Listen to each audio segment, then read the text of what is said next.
Welcome to This Explainer. Today we are digging into a really fascinating dynamic that eventually hits almost every successful digital agency out there. I'm honestly super curious to explore why scaling your agency often feels like this incredible, unstoppable progress right up until the exact moment the wheels completely come off.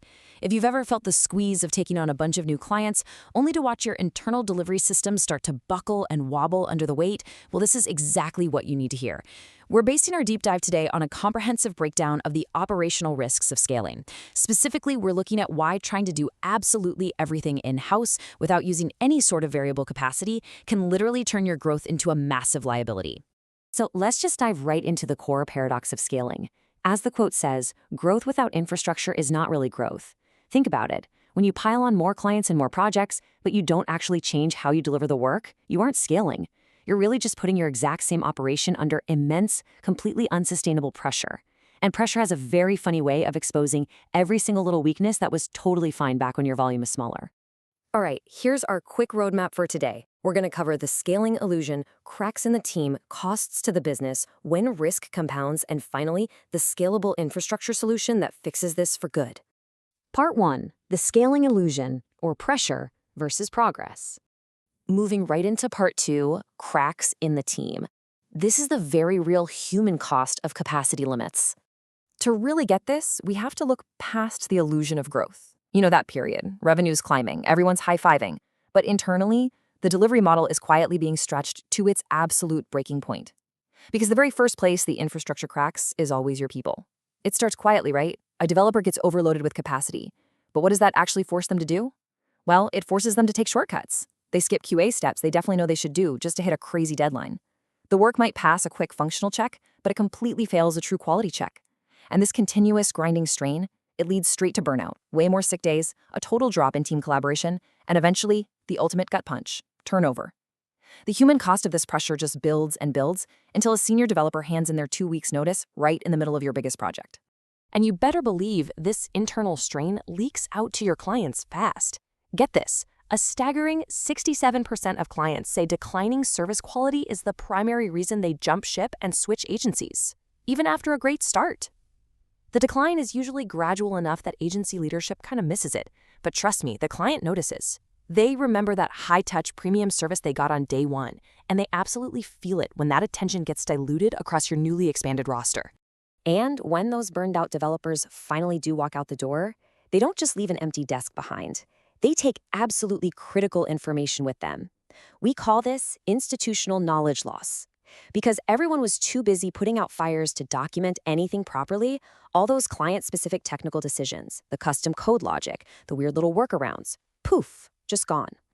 So the next developer who steps in starts at a massive disadvantage, which slows down delivery even more and hugely increases the risk of breaking something that already worked.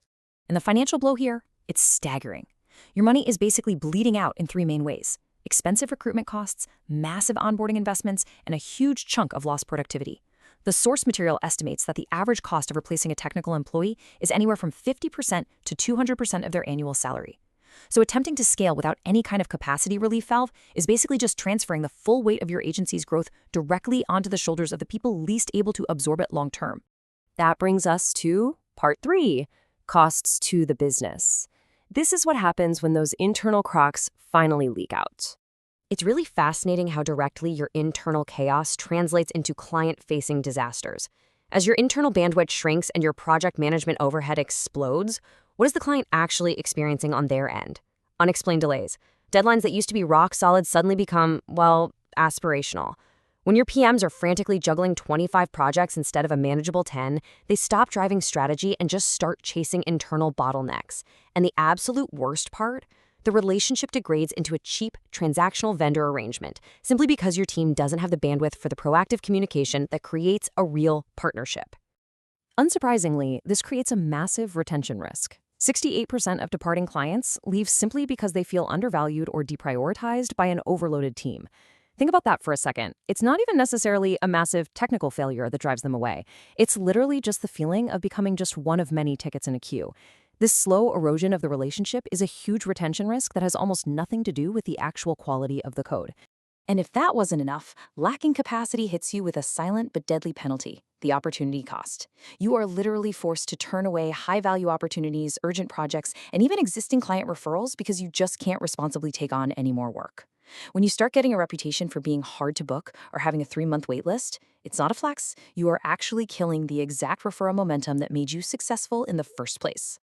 Okay, part 4, when risk compounds. Let's look at the nonlinear math behind all of this. So here's the absolutely crucial point. Revenue from new clients grows in a nice, straight, predictable line, but operational risk, it compounds non-linearly. It's like a hockey stick. That 8th client you add to a strained system doesn't just add one neat little unit of risk. No, it creates a massive, disproportionate spike. Why? Because it increases the pressure on every single other client relationship, every ongoing project, and every team member all at exactly the same time.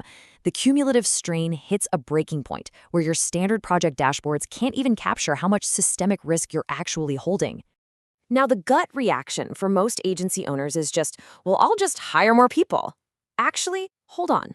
Attempting to solve this by hiring ahead of demand is incredibly risky. 45% of agency owners cite premature hiring as a primary cause of their cash flow crises. You're taking on the fixed, permanent costs of salary, benefits, and onboarding from day one, and you're gambling that against a revenue pipeline that might get delayed, might dry up, or just might not support that new hire right out of the gate. Which brings us to our final section, part 5, the scalable infrastructure solution. Let's talk about variable capacity for sustainable growth. When you compare traditional internal scaling with white label scaling, it reveals a fundamental shift in the math. Internal scaling traps you with risky fixed salaries, massive hiring anxiety, and a super stressed out team. But bringing in a specialized partner, like Viral Chili, for example, gives you a variable capacity model. This is a total game changer. It means your costs scale safely and accurately with your actual project volume. You get the exact delivery capacity you need right when you need it without the terrifying financial vulnerability of carrying salaries for unconfirmed work.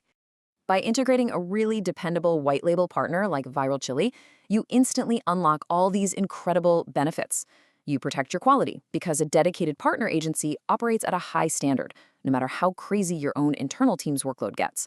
You preserve institutional knowledge because a true pro partner documents their work as part of the job. You finally have the capacity to happily say yes to those high-value opportunities. And vitally, it makes your project management overhead manageable again. Your PMs can actually get back to driving real client outcomes instead of just sprinting around putting out internal fires. Ultimately, this kind of external infrastructure effectively absorbs the pressure of growth. It completely breaks that terrifying non-linear risk curve we looked at a minute ago. When your client volume jumps up, your delivery capacity seamlessly expands right alongside it. It ensures that your operational risk stays perfectly proportional to the money coming in.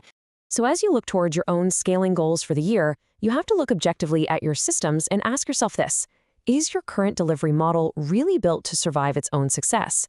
Will your growth be the amazing asset you've worked so hard for, or will a lack of scalable infrastructure turn it into a total liability?